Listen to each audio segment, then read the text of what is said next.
Welcome to Market Advantage, the monthly podcast from Optimal Blue. Tune in for valuable insights from the Market Advantage Mortgage Data Report and in-depth conversations with industry experts. Stay competitive and optimize your advantage in the ever-evolving mortgage landscape.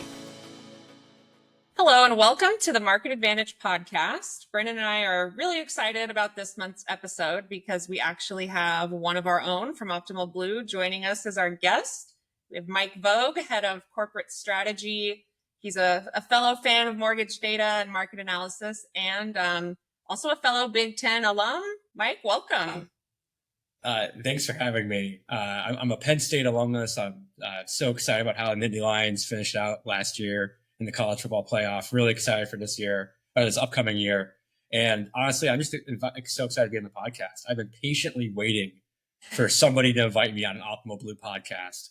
And, you know, you guys got me first. So I'm excited to come here and talk about the recent market trends with y'all.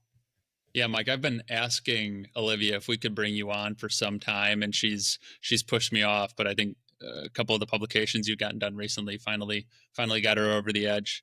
You know, typically with these, you know, we have kind of like two segments where we run through the data and then we do a guest interview. I think we're going to kind of blend them together, having you on, and we've got the benefit of working together. You know the data very well. So as we run through kind of the data recap here for March, would love for you to interject with your intel, and then we'll move into some other topics, which I know we're really eager to talk to you about. Sounds great. I'm excited to get into it. I feel like this is going to turn into like one of our like planning meetings, just being recorded live for the universe to see. So it should be exciting. That's dangerous. It's going to have to be a lot of editing. Might as well just jump right in here. The story with March, I think, is a generally positive one. We were pulling the numbers this morning. March volumes, rate lock volumes were up 24%. You have seasonal tailwinds in the spring buying market. So purchase volumes were up 21%. And then rate and term and cash out refis also jumped 52 and 20% respectively here. We're in a better rate environment today than we were 60 days ago. And so you're seeing a lot of folks take advantage and get their rates a little bit lower than they were. So the sharp increase in the refi activity also did push the refinance level to about 25% in total. So 75% purchase, 25% refi. The borrowers who've taken out rates at that 7+% rate over the last few years really do seem to be pretty responsive to even modest improvements in the rate environment, which I think is really important to note for originators to remember that is still a part of the playbook, and that you should be actively reaching out to clients. There are still refinance opportunities out there, despite us sitting maybe three percentage points higher than we were in the COVID era. On the purchase side, the month-over-month numbers looked good. Unfortunately, the year-over-year numbers continue to disappoint. So we've really seen this continue through the first 3 months and now the full quarter of 2025. Basically, the way we ended 2024 on an uptick on a year-over-year basis, if you look at just purchase dollars year-over-year, we've finished 2024 strong, but 2025, 3 straight months of year-over-year declines. We were down 2% in March, and that looks worse. If you look at the lock counts, we were down 6% when you take out the impact of the growing loan amount. So what it means is that we really haven't found a floor in the purchase market. Obviously, we will here at some point. Hopefully that's sooner than later. But for now, we're still kind of waiting to find that floor for purchase volume. Hopefully, as we get into the summer buying season, we continue to see improvement there. And then I think just to kind of put a pin in where we were from a rate perspective, the story in March was really one of kind of maintaining or consistent level that started at the end of February. There was a rally that drove rates down. Our conforming rate finished the month actually exactly where it ended February. So it was at 6.6%. So we're at this kind of like 6 5/8 level. And there was some movement up and down in March, but for the most part, rates stayed level. FHA rates did end up dropping a modest 8 bips to just about 6.25, and VA and jumbo rates rose 3 and 4 bips to 6.13 and 6.73% respectively. But again, kind of across the board, fairly level rate environment. And given that rally at the end of February, it was a rate environment that was fertile ground for refinances. So I think you saw a more advantageous rate environment in March than we had in the last couple of months. Yeah, just some really interesting trends to note there. One of the things that we track here at Optimal Blue is something called the primary secondary spread. And that is meant to be the difference between the retail rate, or what we see locked in the industry. OBMMI is a great index that captures that. And the secondary rate, or where we see mortgage-backed securities trade in that secondary market. And historically, you usually see that spread somewhere in that 1.25 range. And what we saw at the beginning of the year, when OBMMI was closer to 7 1/8, was that spread was about 90 basis points. So as rates have gone down, and they're in that 6 5/8 category that Brennan called out, we're actually closer to 110 basis points. So we're getting back closer to a world where we're seeing a higher profitability on a loan level basis for lenders, but it's still nowhere near historic mean. Like when I was, you go back 5 or 10 years ago, everybody grounded themselves to that 125 primary secondary spread. And then in COVID, you saw it blow out. It was almost 2 points at different moments in time, and then went down into the 70s, 80s, 90s, and then now back up to 110 as rates go down. That spread effectively is the slack that lenders have from a capacity standpoint. So as rates go down, you see that spread widen because they may not have enough processors to actually get through the stack of applications that they have. And then you see the inverse in moments when rates are going up, they have more excess capacity. They have folks sitting around who may not be doing as much as they can, so they can get more aggressive on a pricing standpoint. So it's a really interesting kind of dichotomy there between rates going up and down and that spread contracting or widening out. Yeah, sort of moves inverse with where the bond market's going to move. And so hopefully, for everybody's sake, we see continuing widening of that spread and a little bit of rate relief for our originators. Those counter moves are why the OBMMI rate future in our partnership with the CME is so important. It's a super hard thing to hedge without an instrument like that. So I felt compelled. I had to get in and give that plug. I appreciate it. Usually I do my best to drop it in when I'm talking through rates, and I missed it this one. So appreciate the plug for our friends at the CME too.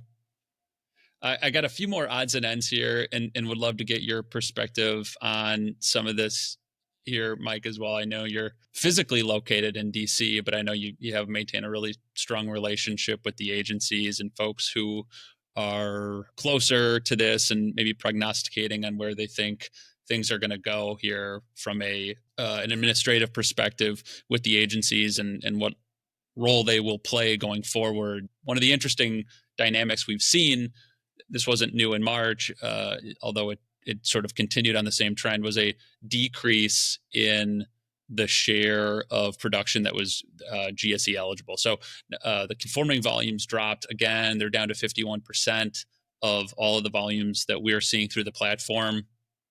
And the majority of that decline was sort of assumed by the non-conforming or non-agency share, jumbo and non-QM bucket, which are now up to just under 17% of all the volume we're seeing. FHA also fell off a little bit.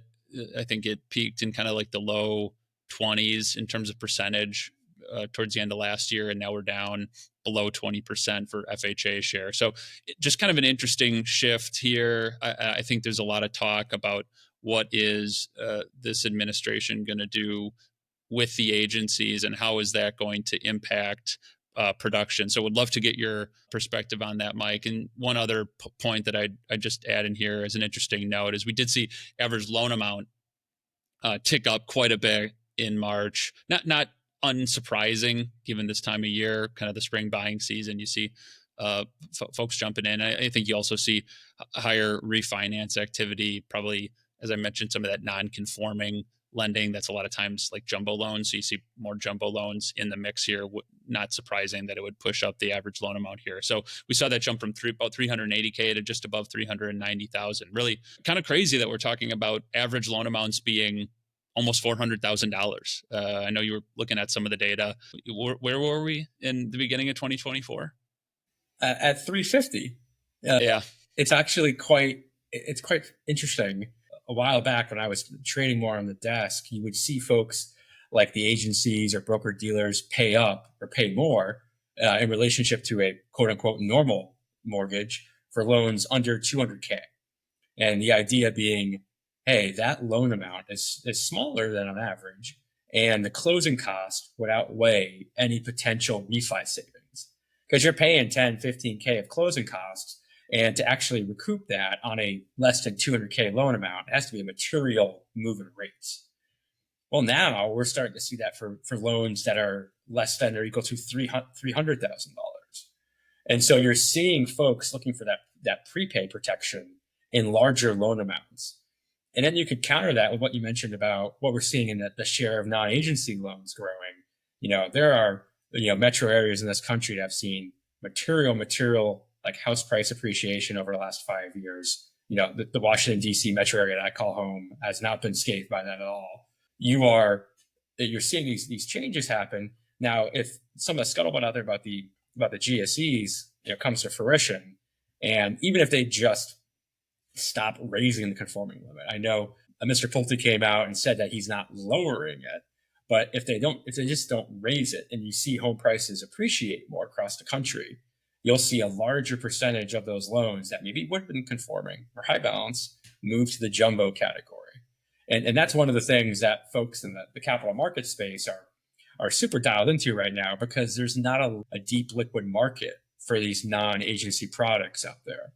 And it's something that is really front of mind for all those capital market practitioners is, do I hedge this? How do I hedge it? Do I trade it? Am I creating my own securities? Am I going back to like the old pre-crisis days where there was a bunch of different lenders who were creating their own securitization shelves? There's just a lot of really interesting things out there when it comes to just all things home price right now and the downstream effects it has. I have to say that, Mike, Brennan, it's lovely to have you both here because my job gets so easy when you two just talk about data back and forth. I'm just sitting back on mute, letting you guys do your thing. It's wonderful. So thank you both for going through all of that. Lots of good color there. Mike, what else have you been up to lately? I mean, there's a lot going on at Optimal Blue. We, just we're coming off the tails of our user conference, which was fantastic. And there's a lot of change here. Primarily, folks might know me from my hedging and trading background, but about 6 months ago, I took a different role, running corporate strategy across the company, which includes the data side. So I've been working really close with Brennan, been working with Chaz, who runs our partnership network, and also trying to plot this 3 to 5 year vision for Optimal Blue. And it includes a couple different things, just like partnering with folks like the NBA. I actually just recently was a part of their NBA Now video. So took the Metro down to DC and chatted with the folks there about some of the things that we're seeing in the marketplace right now. I mentioned some of them. Brennan called out the rise in non-QM. That's something that we're not only seeing from the agency side, like the kind of the tailwinds from that from a policy perspective, but I was recently in Las Vegas for the structured finance conference, and the amount of investor demand that I saw for that type of product there was really eye-opening. What I've been doing now is basically just making a bunch of phone calls and meet with folks to figure out like what we could do to kind of bring some of that depth of the secondary market from the agency product to these non-agency products as well, especially if we expect that percentage to grow and shift. And whenever you have that deep secondary market, it helps give more pricing power to the lenders to give better rates to our borrowers, which we think is really important here at OB. I'm curious, just in, I know you were just out in the Structured Finance Association conference out in Vegas and having some of this dialogue about kind of these two pools of liquidity, right? So you have your kind of like traditional agency MBS buyers, and then we've got this other area, this non-agency group of loans that are requiring liquidity. Traditionally, the jumbo loans, in many cases, they're sitting on depositories, balance sheets, kind of dispersed throughout the country. But then there's this kind of like growing expanded guidelines loans that are, like don't fit like kind of like the traditional like prime jumbo bucket. and are really a kind of like a new asset class in some regards. And to your point, it's important to figure out how to like make sure that there is like liquidity for those products and ultimately for like the borrowers who are pursuing those products. Have you found like where is that liquidity coming from is the first question. And then like, is that liquidity, are those investors, what's the overlap with the agency investors, right? Is it like the same folks who are buying RMBS are also now adding non-agency? Maybe as like part 2B to that question, is it typically like whole loans that folks are getting investments in or making investments, or what's like the state of private label securitization? It's a really good question. So first, the way I'll address that is, non-QM, I think it kind of is, it deals with a little bit of a negative connotation just because it has the word non in it. And it really comes down to just different levels of income verification. If it was called, to your point, like we have labeled as expanded guidelines here at OB, if that was like the industry vernacular, I think some of the hesitancy around the asset like might go away, because sometimes the credit profiles on this stuff is just as good as agency type paper, but it just doesn't follow the same income verification like structure that's there for agency paper. So that's one point I wanted to get off my chest. From the investor side of the house, so right now, agency paper, Fannie and Freddie have approximately like a 40% market share that we see on our data from buying agency loans. You take them out, and that's a big part of the market gone from a buyer perspective. And then a lot of the folks who are buying loans are actually also then selling mortgage-backed securities or whole loans to Fannie and Freddie as well.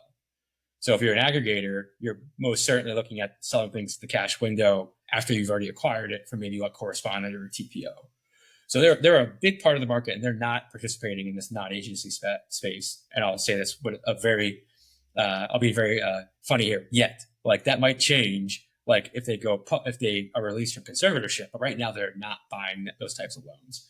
So that's something to note. Now, the buyers that you see in this space are a little bit different.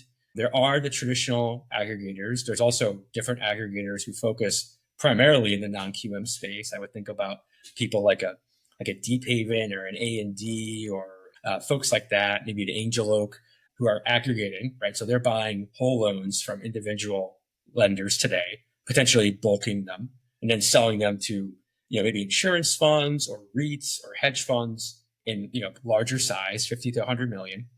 And then there's also folks who've been out there creating their own private label securitizations. So in the news, you've seen folks like Rate or Cross Country who have actually put out securities recently. And the only way that these securities differ from your traditional agency mortgage-backed security, which those lenders put out today in droves, right? It's part of, daily or weekly processes on their end. On the non-agency side, it just takes longer, right? You need to get to volume of consequence. So somewhere in that 250 plus range of volume usually. And that security doesn't have an agency guarantee. So in a lot of ways, those lenders are basically saying, hey, my margin's the G fee that I thought I would have made on these loans. And they're creating, again, not a multi-issuer pool or a custom spec pool that's guaranteed, but a pool that's basically guaranteed by the lender, right? Like they're going to be graded on that credit risk that happens once people start looking at the performance of the bonds. And they're structured in the same way that you see bonds structured in the Big Short era, right? If you got your AAA, your AA, and there's been bonds structured like that forever, right? It's not specific to that era, but a lot of folks know it from that movie or that book of that tranche structure. And that's typically how you see people do that today. The lenders creating those are kind of few and far between. You're kind of thinking of that top 5 to top 10 range of lenders. Now, if the percentage gets larger of originations in that size, maybe you see that expand to the top tier. Maybe that's the top 20, top 30 who are doing that. But right now, it's definitely limited to the largest players. And the vast majority of lenders are locking these loans best efforts in our PPE today, for example.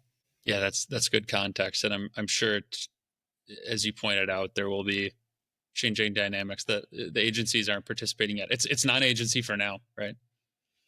Yeah, we're in such a fluid time. I think a lot of folks are waiting on every little news bulletin that comes out, especially from the agencies these days. A lot of folks are wringing their hands about will they lower the conforming limit, right? And then this book came out and said, no, but everybody's just waiting. We're just waiting to see what happens. I know we want to hit on this at some point. I'm probably jumping a topic or two, but in this non-agency space, it seems like the mechanics of pricing are a bit different, and how the supply chain of pricing going from TBAs to maybe an aggregator or a Fannie Freddie rate sheet to an originator down to a borrower, that's what we're used to in the agency space, and like the Fannie Freddie rate sheets are in so many ways sort of like the de facto like pricing mechanism. Not the case. You don't have that Fannie Freddie rate sheet in the non-agency space. So like, how are folks coming up with pricing for a DSCR loan, a bank statement loan, like these programs that are, fundamentally the execution isn't going to the agencies? Like, how are folks figuring out how to value those? Is it more closely tied to like what that insurance company or what that REIT would pay right now for that whole loan? What's kind of like the mechanism? I mean, you're spot on. I mean, like the current world of like agency pricing is almost like a Russian nesting doll. Like it's all the way back to agency pricing at all times, right? Like, so, you think about folks who are securitizing, well, it's TBA plus adjustments, right? And that's the top 20, the 30 lenders, and then Fannie Mae and Freddie Mac are pricing like that, right? It's TBA plus a servicing strip, maybe some buy up, buy down. And in a lot of cases, people's cash pricing, it's just, TBA pricing plus a buy up, buy down at the note rate level. And so you have all these folks that are putting out the different pricing models, but it's all based upon TBA at some level. So when we're talking to people about hedging, it's a pretty easy proposition, right? You say, oh, the pricing is all based on TBA plus spreads at different points. Then you hedge with TBAs, right? You get really awesome hedge effectiveness. We talk to any of our hedging clients, they do a great job using that type of security to hedge. The problem in the non-agency world is there's no backstop like that. There's no common denominator that folks can ground themselves to. So you do see it as a little bit more of the wild, wild west in a lot of ways, where you'll see some very sophisticated models to not so sophisticated models, depending upon what's out there. It could be a blend of other aggregator, non-QM agency pricing, which is almost more like the traditional best efforts world in the agency world. But then you see the very sophisticated people who are using cash flow based models with prepayment models and credit models and HPI models, and also folks who layer in the recent securitization deals on top of that. One of the areas that I think still hasn't really been solved is how do you say, hey, Joe Smith, the borrower, has a 700 FICO score. What does that 700 FICO score then translate to in how much of that loan is AAA, AA, single A to line up with the actual secondary market for this stuff? Like, I think that connection really needs to be solved before we get the same type of deep liquid pricing that we see today on the agency world. Mike, this feels like it could be a good segue into a recent opinion piece that you had published in Newslink, which is the newsletter from the Mortgage Bankers Association. You kind of talked through pricing approaches and how they're handled today and what the future should potentially look like, in your opinion. You want to tell us about that? I'd love to. One of the things I think is really interesting is, folks will sometimes make comments about how pricing is created. And they can start with loan officers who are like, I don't like my pricing, to folks who think they're giving away their IP in a PPE. And it really comes back to the fact that folks created technology to solve the issue of the time. And the issue of the time when, the first PPE started coming around was we had a rate sheet. And the rate sheet was the only way to communicate in mass to folks about their mortgage pricing. And it had to be grid-like. It had to be product-based. It had to be a way that someone could just look at it and say, oh, it's this plus that equals that. And that's what I can go quote the borrower. And that like almost limited us in terms of what we could do from a creativity and a complexity world and how we price mortgages today, right? If we're always going to be off the agency kind of like TBA or cash pricing as our guardrail, plus there are LLPAs that are grid-based, plus servicing grids that are grid-based, it takes away the ability to get super fine-tuned. And there are parts of the industry that do this really well today. You think of I'll give a shout out to our MSR model, where you get a bespoke valuation out of that based upon that individual's characteristics, right? So it's not grid value 1 plus grid value 2 plus grid value 3 equals to price. It's a bespoke valuation to that specific loan being valued. And I think we'll see some of that change in the PPE space in the future. Like, for example, we see this in the secondary markets today. People have APIs that they use to price at a very, very, very granular level. And usually you kind of see things start in the secondary market and then move to the primary. Usually every new spec pay up starts with somebody paying up for something in the secondary market, and then it like moves to the origination side of the house. So I think we'll see a big change where, maybe an entrepreneurial investor or two is like, I'm done with limiting myself to grid-based pricing in a rate sheet. And they move to something that's more dynamic and more automated. Think about like when you get your airline tickets priced today. I don't know if my FICO score impacts the ticket that I get from on Expedia. Like that's not a thing at all. You get a demand-based price. And hey, maybe that's part of the algorithm that they use, but the consumers doesn't know anything different about it. They just go to where the best price is. And I think that you'll see that change eventually in the mortgage industry. I know we're commonly behind other industries, but I think a lot of the train tracks are set up for something like that. And I think kind of the recommendation you gave to lenders in your piece was, hey, you just got to embrace the incremental innovations that are happening today, because they are happening and they're going to keep happening. So don't keep kicking the can down the road until you have more time or what have you. You're never necessarily going to have more time. Start now. I couldn't have said it better myself. There's technology out there that helps with this. We have a rate sheet tool that is an improvement upon just let me just average different rate sheets together and put out my pricing. I mentioned our MSR engine that gives out, loan level MSRs specific to each borrower, and even dependent upon how you execute the loan. So like a big thing out there now, and I was so shocked when I saw this number, about 91% of folks having taxes and insurance in their mortgage. For whatever reason, I thought that was much lower, but like that's what our data is telling us. And if you think about the different remittance cycles of different securitizations and outlets, you need to include the different float components, not only for taxes and insurance, but also principal and interest. And you almost need a servicing right per every loan, per every execution, right? Freddie and Fannie have different remittance periods that lead to different float days. Every state has different tax remittance schedules, and then also different foreclosure and delinquency laws as well. You need to be able to model this at the loan level, but then also like 4, 5, 6 different versions of the loan, depending on where you think the best X is. So there's a lot there in terms of being able to drill down, and there are tools there. You have to adopt these incrementally so that when like the big, kind of like the deep seek moment happens, you're not starting from square one. You're starting at, hey, I'm only one step behind. And so that's been my advice to lenders. Speaking of tech innovations and adopting incremental changes, we're certainly not here aiming to talk about technology today necessarily, but there are some really interesting things that you and Brennan are doing with our data when it comes to our tech systems too. So in AI, you mentioned DeepSeek is a huge part of that too, if you wanted to touch on any of that. Yeah, I mean, there's a bunch of things that we're doing over here on the data side. And honestly, our kind of like guiding light here is how do we give lenders like the avenues to be more profitable?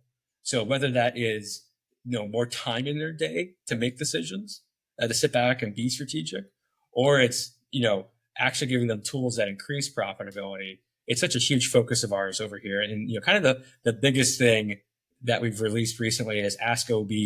And it's a chat interface that works with your data right now. And we're really excited for that because even before getting on our call today, I sent in a couple questions to make sure I knew the right data stats. And it was like that. It was better than emailing somebody and being like, hey, go get the data. And, the whole idea is like, how do we get this data to the fingertips of decision makers? And what people were doing pre this is they were probably yelling down the cubicle line to an analyst, or they were sending somebody an email and saying, hey, can you pull this for me? But now I could be on this call with you guys and I could be typing away and I can get the data and actually sound really smart, even though I'm just using the latest technology. And I think there's a lot there where we started with the origination data, but we're really excited about adding our capital markets and hedging data to that, so that I could tell a really compelling story of that feedback loop. One of the things I can't stop saying, and I probably annoyed the two of you with this, is that like feedback loop between the primary and secondary markets. When you go out and you start selling loans and you're getting different execution from investors, that naturally feeds into the primary market, right? If you know you're getting 10 bips extra from some investor for a specific geo and loan product type, but what are you going to do? You're going to add that to your front end pricing so you can actually originate more loans, right? Higher price, lower rate. And that's that feedback loop that we want to make much tighter in the industry. Well, and something that Optimal Blue is uniquely positioned to do for the industry, right? Because we not only have about 1 in every 3 loans locked through our PPE on the primary side, but also kind of state-of-the-art technology on the hedging and trading side as well. Yeah, I mean, we're approximately 40% in the primary and secondary market. So it's a really rich data set that we could use to help our lenders be more profitable and then be more strategic too. I think one of the things that we're trying to do here is, again, not just give you basis points by advanced analytics, but we want to give you time back in your day so that you could actually sit back and be strategic. Those things kind of go by the wayside as you're blocking and tackling all day. Yeah, of course, I'm biased on the data side, but this introduction to the market of real-time or near real-time feedback on production and borrower behavior and where loans are getting locked, you couldn't have the types of dynamic pricing models that we're kind of suggesting here 10 years ago, because this data didn't exist, right? Like the data itself and the ability to capture, standardize, and then deliver large data that is broadly representative of the market as a whole. That's a new thing to this whole industry. Yeah. And it's really exciting. We're certainly in an advantageous position because of where we sit in the software tech stack and the market share that we have on both the pricing and the hedging side, that we can kind of put these data sets together. But it's really exciting. And the data fundamentally is the building blocks. Like, we're talking about AI here, but so much of the story around AI, I mean, you hear this all the time. It's like, well, what was the training data set? I mean, you need to build out the model, to have the intelligence, to have the predictive analytics. You have to have the data. That's kind of like step one. And so I think it's, as you both have alluded to, it's really just been kind of exciting to start to deliver that and to see what our originators are doing with it, right? Like, we definitely have originators who are doing things now with the data that even 2 or 3 years ago, we thought like, wow, that would be, can only imagine if people were to start building out price elasticity models like that. And now they're doing it. And I'm quite certain they're more profitable for it. Yeah, I think, there's so much to be done here still. You think of even just a simplified example of, hey, you notice a certain trend in the secondary markets, and then being able to apply that to the primary market with a click of a button. This specific coupon that is becoming less liquid. Well, you're going to have higher hedge cost. Can you attribute that to your front end pricing so that you remain, the certain level of profitability that you want to achieve? And that's just becoming that right now is folks managing in Excel. It's folks, taking days, if not weeks, to adjust things. And now we get to the point where maybe it's a click of a button, maybe it's a prompt in the system. That is very, very exciting in a world that, we're trying to lead folks to here. So we've alluded to it a few times here, both AI enhancements and then saving folks time. Mike, I think you're probably guilty of running like a skunkworks here at OB, a one-man skunkworks, to get some of the AI assistance that we have on the hedging side to prototype. Do you want to talk a little bit more about those, how they can be used in particular to save time, as we've mentioned here a few times? I'll give a little bit of a history lesson first. So when I got my hedging and trading start at Compass Analytics, and one of the things that I was doing there as an up and comer was I was partnered with a more senior worker there who was basically giving me guidance, right? He was teaching me the ways of trading, and giving me a lot of feedback. Was an invaluable resource in my career. And one of the things he had me do as I was getting started was I had to do a write-up form every morning on a specific lender's position change and then profitability change. And I had to have it to before the bond market opened. So, the bond market opens at 8 a.m. I'd have to have, a detailed little list of all these little things that either made them shorter or longer from a risk perspective, but then also made and lost them money from a profitability perspective. And, his kind of guiding light here was like, you got to be able to answer your clients, like when they call in the morning. So you get to prepare. And that always kind of stuck with me. And there were folks who were more junior than me that came on. I kind of used that example to try and like train them as well. But one of the things that I kind of was a light bulb moment for me when some of these LMs start coming out was, could I take those lessons that I've learned and automate that process? Could there be an automated blurb that could be sent out 7 a.m., 6 a.m., 5 a.m., whatever time you wanted, that would give you that level of detail? And so definitely guilty as charged on working on that. But I needed to get my hands dirty in the AI stuff. And so I spent a fair amount of time trying to work with the data. We have a fantastic partnership with the folks at Microsoft, and they actually, gave me a lot of guidance as well on this. And I worked with Seaver and his great team to get this productized. But it is a blurb that comes out that tells you every morning the top 5 drivers of why your P&L changed, why your position changed, and then why your month-to-date profitability changed. In the mortgage world today, we're still captive to monthly accounting, right? And you may not really care about the daily swings, but you most certainly care about the monthly swings. And so we're capturing it at all those levels. And we embedded it in our product Compass Edge, but we also have now released a summarized email that has all 3 blurbs in it that could be sent to your CFO, your head of accounting, your CEO, any executive. And it's almost like you have that analyst. I think one of the things that we keep hearing from people is they have to do more with less. Using this hedging platform with these embedded AI tools we put in there, you could do so much more with less, right? That was basically what the analyst job was. The analyst job was, hey, go look at the data and figure this out because Mike's in meetings all day. Well, now the software just does it for you. I get some from clients occasionally, and they're coming out 6, 7 a.m. and it's a detailed blurb that's explaining 100% of the position move, and it's the top 5 drivers that's explaining 75, 85% of your daily swings.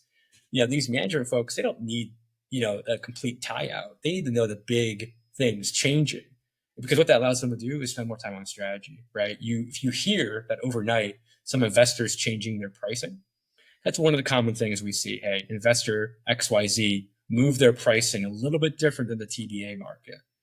Well, you need to know that because you have to put out a rate sheet tomorrow morning, or you're going to do a loan sale tomorrow morning. You need to know what the market is saying about your loan population, and you need to know it like right now. And so we're really, really excited about this. I think there's oodles of way that we can kind of continue to build upon that. You and I have had some really interesting conversations about how we could do this for the origination data as well, to kind of build upon that.